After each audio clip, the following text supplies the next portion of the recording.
नमस्कार फ्रेंड्स, मैं हूं नवरत्न मंजोशिया। फ्रेंड्स, आज मैं आपको बताऊंगा कि यदि आप विकलांग हैं, कोई हमारा भाई बहन कोई विकलांग है, तो उसको जो राज्य सरकार जो स्कीम देती है तो वो कौन कौन सी स्कीम है, आपको किस तरह किसी वो फॉर्म अप्लाई करना है, आपको क्या करना है क्या नहीं करना है, आपको मैं ये बताऊंगा। और सबसे पहले क्या होता है कि यदि आप विकलांग हो तो आपको एक विकलांग जो उनका जो सर्टिफिकेट होता है वो आपको लेना होता है। तो देखिए फ्रेंड्स, आपको क्या करना होता है कि आपको एक SSO ID बनानी पड़ती है। और जो SSO ID है, उस SSO ID में आपको क्या करना होगा कि एक तो आपको जो आधार कार्ड होता है और एक भामाशाह कार्ड होता है, वो 2 डॉक्यूमेंट्स आपको लेना है। और उसके साथ जो तीसरा जो होता है इनकम सर्टिफिकेट, यानी आपका जो आय प्रमाण पत्र है वो आपको लेना पड़ता है। ये 3 डॉक्यूमेंट्स आपके साथ में होना चाहिए।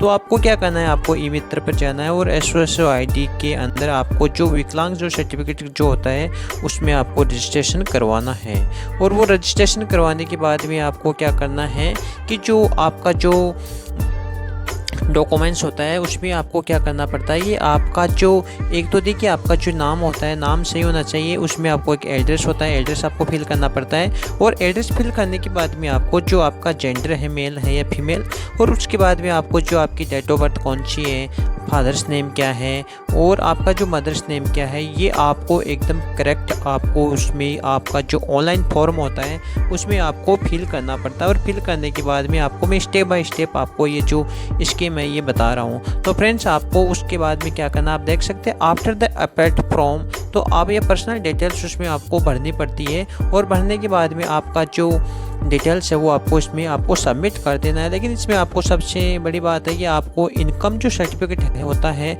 वो आपको एकदम सही फिल करना है, ताकि आपका जो स्कीम है उस स्कीम में आपका जो फ़ायदा जो आपको मिलना चाहता है, जो आपको मिलता है वो आपको मिल जाएगा। तो फ्रेंड्स, आपको क्या करना है कि देखिए आपको मैं इसमें तो 2 स्टेप होती है कि एक तो आपके सामने रूरल और एक अर्बन होती है। आप ग्रामीण क्षेत्र से हैं या आप शहरी क्षेत्र से हैं, तो आपको देखिए हर क्षेत्र में आपको अलग अलग ये जो स्टेप है वो आपको पूरी करनी पड़ती है। क्योंकि देखिए आपको मैं बताऊंगा कि यदि आप जो ग्रामीण क्षेत्र से हैं तो आपको BCMHO उनसे आपका जो एप्लीकेशन फॉर्म है वहाँ से आपको वेरीफाई करवाना पड़ता है। और जो दूसरा है जो शहरी क्षेत्र आता है उसमें आपको जो PMO होता है वहाँ से आपको जो आपका जो फॉर्म होता है वो आपको वेरीफाई करवाना पड़ता है। तो आपको मैं बताऊंगा कि जो एक तो रूरल हो गया और जो दूसरा है अर्बन हो गया। तो फ्रेंड्स, आपको स्पेशल ध्यान में रखना है। यदि आप रूरल है तो आपका जो BCMHO होता है उसमें आपको फॉर्म अप्लाई कर देना है। और जो अर्बन है, आप शहरी क्षेत्र से हैं, तो PMO से आपका जो फॉर्म होता है वो आपको अप्लाई कर देना है।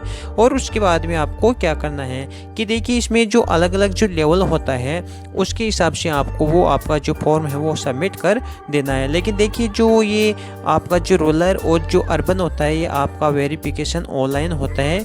और ये जो है वो ऑनलाइन होने के बाद में आपको एक सर्टिफिकेट मिलता है। और सर्टिफिकेट मिलने के बाद में जो होता है वो आपको कार्ड मिल जाता है। तो फ्रेंड्स, इस हिसाब से आपका जो ये फॉर्म है वो आपको अप्लाई कर देना है। और उसके बाद में आपको क्या करना पड़ेगा कि देखिए मैं आपको बता दूंगा कि आप यदि देखिए आपका जो भी सिस्टम होता है उस सिस्टम के अकॉर्डिंग आपका जो फॉर्म है वो फॉर्म फिल हो जाता है। तो इस हिसाब से आपका जो फॉर्म है वो आपको फिल कर देना है। अब देखिए इसमें जो योग्यताएं हैं किस हिसाब से आपका जो अब क्या क्या स्कीम आपको मिलती है तो मैं आपको बताऊंगा। फ्रेंड्स, आपको ये जो फॉर्म अप्लाई करने के बाद में आपकी जो स्कीम होती है वो मैं आपको बताऊंगा कि जो विशेष योग्यजन कल्याण संचालित प्रमुख योजनाएं। तो फ्रेंड्स, ये आपकी जो है योजना, ये इस योजना के तहत आपको आपकी जो प्रतिमाह जो आपको इनकम जो मिलती है, प्रतिमाह जो आपको भत्ता मिलता है वो इस हिसाब से मैं आपको बताऊंगा, वो इस हिसाब से मिलेगा। तो फ्रेंड्स, वो क्या होता है जो पेंशन की जो योग्यता होती है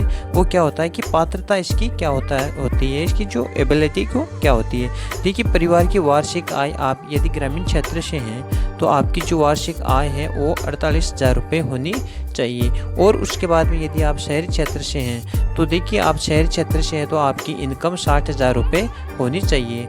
और आप जो ग्रामीण क्षेत्र से हैं तो ग्रामीण क्षेत्र की जो आपकी आय होती है वो 48,000 रुपये होती है। यदि आप इनसे ज़्यादा आप इनके आय है आपकी तो आपका फॉर्म मान्य नहीं होगा। अब देखिए इसमें जो आप क्या होता है, यदि आपकी उम्र 0 से 8 वर्ष, आपकी उम्र 0 से 8 वर्ष होती है तो आपको प्रति माह 250 रुपये का प्रति माह आपको भत्ता मिलता है।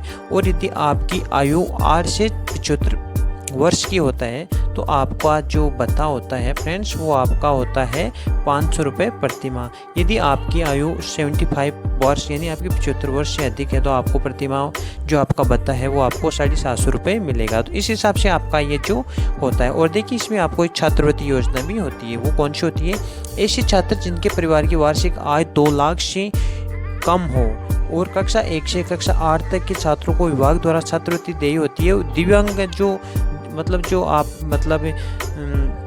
मैं बताऊंगा कि आप इस हिसाब से फॉर्म अप्लाई करोगे कि आप आपका जो 2 लाख से कम का जो पैसे होता है, 2 लाख से कम आपकी जो आय होती है उसके हिसाब से आप ये फॉर्म अप्लाई कर सकते हैं। और दिव्यांगजन आप विकलांग है तो ये इसमें आप फ़ायदा उठा सकते हैं। और इसके अलावा कक्षा 9 और कक्षा 10 के यदि आप विद्यार्थी हैं और आपकी आपकी आय 2 लाख रुपए तक हो और कक्षा 11 में या डिग्री या कोई भी आप करते हो उसमें यदि आपकी 2.5 लाख रुपए तक हो और उसके अलावा आपकी जो छात्र छात्राओं की आय होती है, आप जो अध्ययनरत अपेयर होते हैं तो उसमें 6 लाख रुपए तक की छात्रवृत्ति प्रदान की जाती है।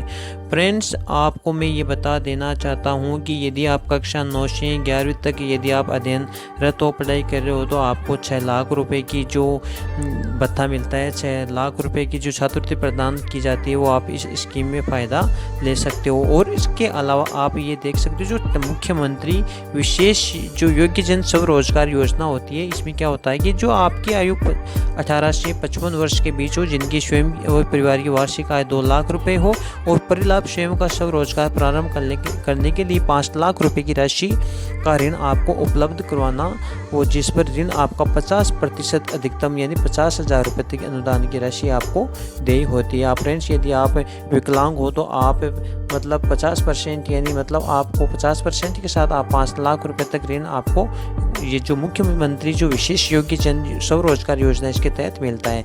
और इसके अलावा आप सुकत दापंते जो विवाह अनुदान राशि है ये आपको मैं बता देना चाहता हूँ कि आपकी युवक युवतियों जिनके परिवार की वार्षिक आय यानी 50,000 रुपये हैं तो उनको 25,000 रुपये की जो राशि होती है वो राज्य सरकार देती है। और 2017 और 18 के अकॉर्डिंग ये जो 25,000 से बढ़ाकर आपकी जो अनुदान राशि है 50,000 रुपये कर दिया गया है। तो फ्रेंड्स इस हिसाब से भी आप आपका जो फ़ायदा ले सकते हैं। और इसके अलावा देखिए फ्रेंड्स मैं आपको जो और बताऊंगा कि इसमें क्या क्या आपको और उल्लेख मिलता है। देखिए आपको जो राज्य सरकार जो दिव्यांगजन या दिव्यांग जन अधिकार अधिनियम 2016 के अकॉर्डिंग आपको 21 प्रकार की जो ये निष्क्रियताएं व पहचान के लक्षण कौन कौन से होते हैं, आपको किस प्रकार का वो आप इसमें जो फ़ायदा लेना चाहते हो वो कौन सा रूल्स के अकॉर्डिंग आप फ़ायदा ले सकते हो। तो देखिए जो पहला जो है मानसिक जो मान्यता है, जो मेंटल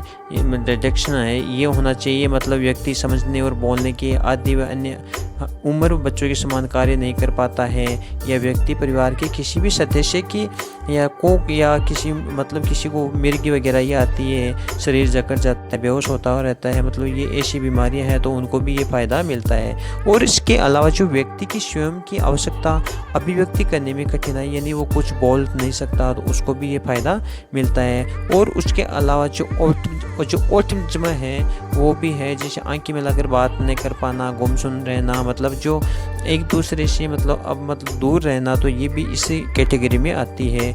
और बहु निःशक्तता आप देख सकते हैं कि मानसिक मंदता या सेरेब्रल पत्नी, मानसिक रोग, मुख्य चलन, निःशक्तता श्रवण, ऐसी बीमारियां जो बोल नहीं सकते हैं, चल नहीं सकते हैं, ऐसी बीमारियां हैं तो उनको भी राज्य सरकार फ़ायदा देती है।